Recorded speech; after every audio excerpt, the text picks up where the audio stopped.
কবে ঘুচিবে গুরু সাধন ভজন পৈচাসী বৃত্তি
নিষ্কাম বৃক্ষ মলেতে যাব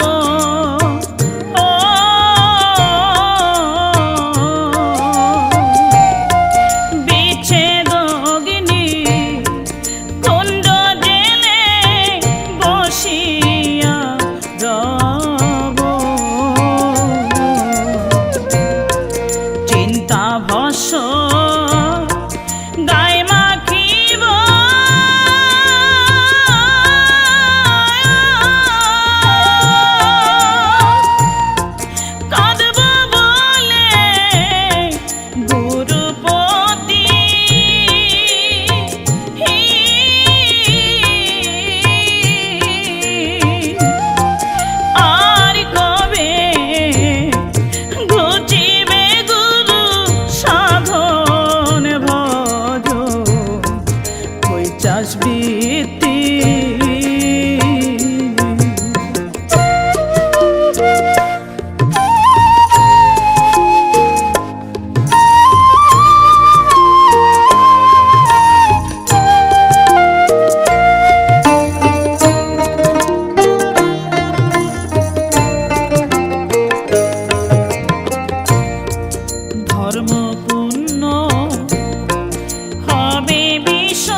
ভক্ত যখন ভগবানের পর্যায়ে পৌঁছে যায় তখন তার কাছে সাধন ভজন পৈশাসিক বৃত্তি বলে মনে হয়।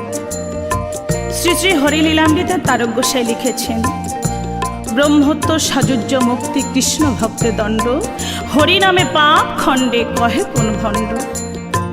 যারা হরিভক্ত কৃষ্ণ ভক্ত হবে তাদের কাছে ব্রহ্মত্ব ইন্দ্রত্ব স্বর্গ মুক্তি অতি তুচ্ছ দণ্ডস্বরূপ। শ্রীহরির যুগল চরণই তাদের কাছে একমাত্র আরাধ্য। কোনো বস্তুকে অণু পরমাণু রূপে ভাঙার পরও যখন তাকে আর ভাগ করা যায় না তখন তাকে সূক্ষ্ম বলা হয়। সনাতন ধর্মে দুটি সত্তা, ভক্ত এবং ভগবান, কিন্তু সূক্ষ্ম সনাতন ধর্মে ভক্ত এবং ভগবান মিলেমিশে এক হয়ে যায়। যেমন মধ্যাহ্ন সময়ে শরীরের কোনো ছায়া থাকে না, ছায়া এবং কায়া উভয়ে মিলেমিশে একাকার হয়ে যায়। ঠিক তেমনি আমার অশ্বিনী গোসাই ও ঠাকুরের সঙ্গে একাত্ম হয়ে গিয়েছিলেন বলেই তিনি বলতে সক্ষম হয়েছিলেন, হরি ভজব কি আর তোমায়, ইচ্ছা হয় ও দয়াময় ভজ এসে আজ আমায়। তাই তো আজও আমার অশ্বিনী বলেছে, কবে আমার গুজবে সুচি বাই,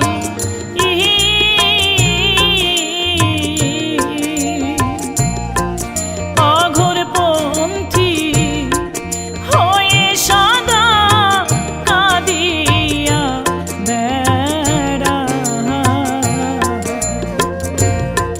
সন্ধ্যার মুখে মাখিয়া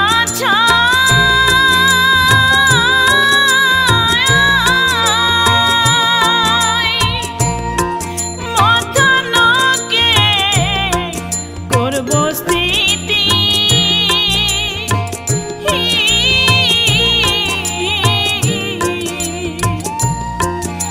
আর কবে ঘুচিবে গুরু সাধন ভজ পৈশাচ বৃত্তি।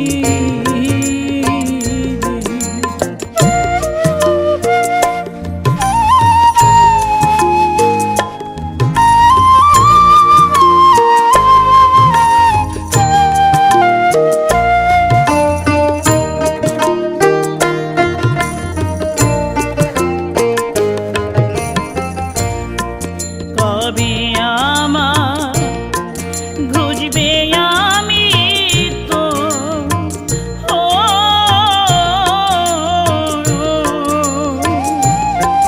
গুরুর পদে মনে মজায় করিব নিত,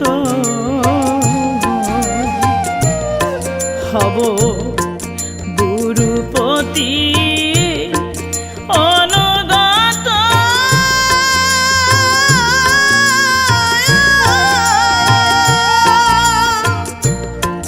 জ্বলবে হৃদয় বিচ্ছেদ বাতি,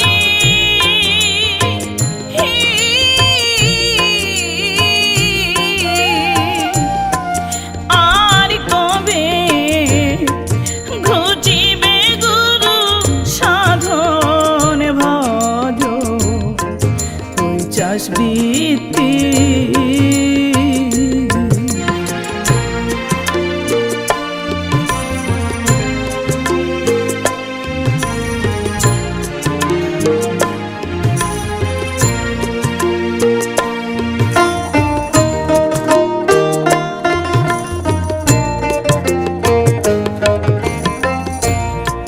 দয়া মহানন্দ আনন্দ রবি,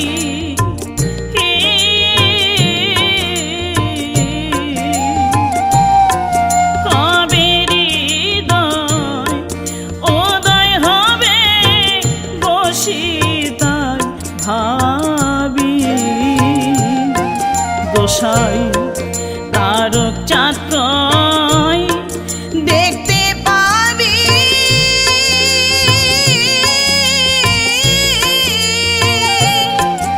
অশ্বিনী ছন্নমতি